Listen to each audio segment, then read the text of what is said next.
السلام عليكم ورحمة الله وبركاته. راځو و دوهم مقام ته چې د صنوع بالسحرکه په مجموعه کې راغلی و. دوهم مقام چې دی مقام نهاوند دی. مقام نهاوند استعمال پر څنګه آیتو باندې کیږي. د مقام نهاوند استعمال د خوشحالي، د مینې، د محبت، د شفقت او د مهرباني پر آیتو باندې کیږي. چونکه الله تعالی قرآن مجید په عربي ژبه نازل کړی دی. الله تبارک و تعالی کله خپل بندگان سره مینه کوي، محبت ورسره کوي، شفقت ورباندې کوي.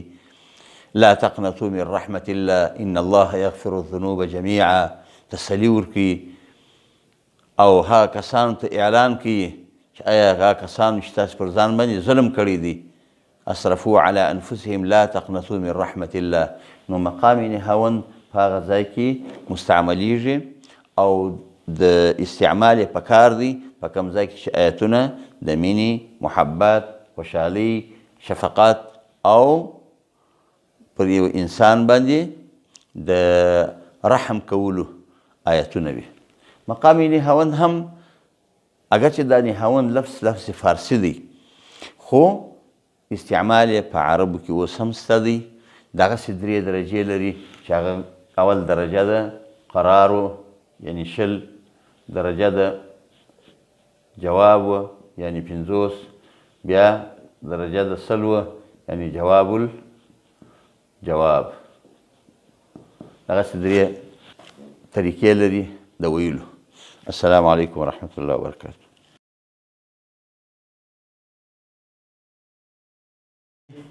نن به د مقام نهاوند مشکوکو.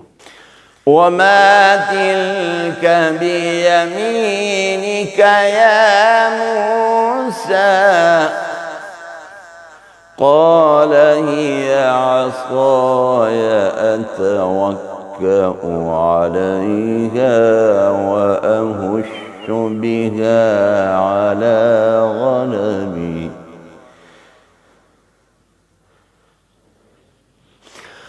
وما تلك بيمينك يا موسى قال هي عصاي أتوكأ عليها وأهش بها على غنمي.